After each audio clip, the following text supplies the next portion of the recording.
Shalom Yuters, apa kabar? Pasti semuanya bisa dilewati ya dengan kekuatan dari Tuhan. Bersyukur sekarang kita boleh ada semua karena kemurahan Tuhan. Dan kesempatan pada hari ini saya ingin membawakan tema tentang jangan takut. Langsung aja kita buka Alkitab kita ya. Kita buka di Mazmur 23 ayat 4. Sekalipun aku berjalan dalam lembah kekelaman, aku tidak takut bahaya. Sebab engkau besertaku, gadamu dan tongkatmu, itulah yang menghibur aku.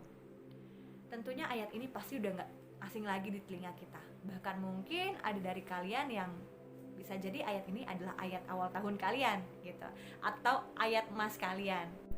Dan kalau kalian lihat di versi The Message-nya, di situ kan dikatakan versi terjemahan barunya lembah kekelaman. Kalau di versi The Message-nya itu dikatakan Death Valley. Wow, artinya lembah kematian. It means sekalipun kita berjalan dalam lembah kematian loh teman-teman, Tuhan itu beserta dengan kita, dan gada dan tongkatnya yang melindungi kita, yang menuntun kita. Kalau kita lihat di judul perikopnya, judulnya itu adalah Tuhan Gembalaku yang Baik. Ini ditulis oleh Raja Daud. Pengalaman kehidupan Daud yang berada dalam sebuah lembah kekelaman itu sangat-sangat menarik perhatian saya. Karena jujur pengalaman hidup saya pun ya pastinya ya gak jauh juga dari seperti Raja Daud ini. Dan mungkin ada teman-teman di sini juga yang gak jauh juga seperti Daud gitu pengalaman hidupnya. Dan di sini saya belajar bahwa dalam lembah kekelaman Tuhan itu selalu menyertai Daud. Lembah kekelaman yang Daud maksud di sini itu adalah sebuah tempat yang bernama En-Gedi. Kalau kalian baca di Alkitab, sering banget itu diperkatakan. Maksudnya sering banget tuh Daud berada di dalam situasi yang sangat-sangat tidak enak di tempat yang bernama En-Gedi itu. En-Gedi itu adalah sebuah padang gurun, semacam oasis ya. Dan di situ ada gua, dan lembah yang di situ adalah lembah yang berkelok-kelok dan banyak banget tikungan. Sehingga kalau kita berjalan di dalamnya, kita nggak bisa memandang ke depan. Jadi kita nggak bisa lihat di depan tuh ada apa sih, gitu teman-teman. Daud beberapa kali harus melewati wilayah En-Gedi, yaitu waktu ia dikejar-kejar oleh Raja Saul, dan waktu ia juga menghindari kejaran dari anaknya yang bernama Absalom. Mungkin apa yang dialami oleh Daud mungkin juga sedang kita alami saat ini. Entah dikejar-kejar oleh sebuah masalah, tekanan hidup yang terus menghimpit kita, sakit penyakit yang tidak kunjung sembuh, dan tantangan ke depan yang belum jelas kelihatannya. Membuat kita jadi semakin kecewa, semakin khawatir, dan semakin putus harapan. Bila kita berada di situasi seperti ini, it means kita memerlukan Tuhan. Kita butuh kekuatan dari Tuhan, dan izinkan Dia untuk bertahta menggembalakan hidup kita sepenuhnya teman-teman. Gadanya yang akan melindungi kita dan menghalau semua musuh-musuh kita. Gada itu kayak semacam martil ya, atau alat untuk memukul yang terbuat dari kayu, besi, dan lain sebagainya. Dan tongkatnya yang akan menuntun kita ke jalan kebenaran yang memerdekakan kita. Jadi jangan takut ya teman-teman, Tuhan itu pasti menolong kita, melindungi kita, asal kita gak putus harapan dan izinkan Tuhan yang memegang kendali atas hidup kita. Sedikit kesaksian dalam hidup saya. Saya ini punya penyakit GERD, asam lambung naik. Waktu pertama kali saya merasakan itu, saya seperti mau mati rasanya. Saya itu benar-benar ngerasain di ujung maut itu seperti apa. Bolak-balik UGD, bolak-balik masuk rumah sakit, dan sempat sampai lari ke usus buntu dan harus dioperasi usus buntu teman-teman. Saya benar-benar merasakan pemeliharaan Tuhan yang luar biasa. Di situ saya belajar untuk hidup menyerahkan sepenuhnya ke dalam tangan Tuhan. Saya itu orang yang panikan, yang khawatir, yang takut mati, jujur, takut banget. Pokoknya semua kekhawatiran, semua hal-hal buruk dari si jahat ini mulai mengintimidasi pikiran saya.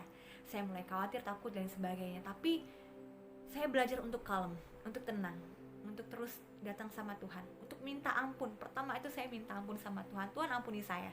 Gitulah ya, kalau misalnya orang tunggu kena batunya dulu mungkin ya baru bertobat ya. Dan itu yang saya alami.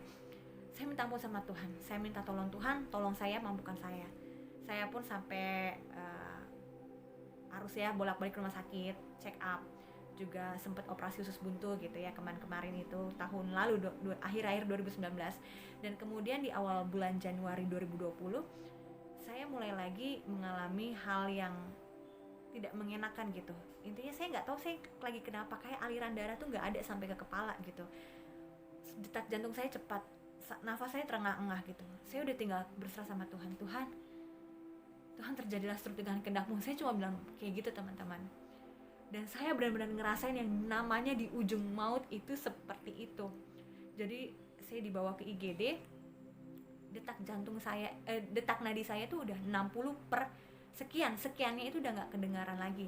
Jadi saya dipakai alat yang untuk mendengarkan jantung, titit yang seperti itu teman-teman.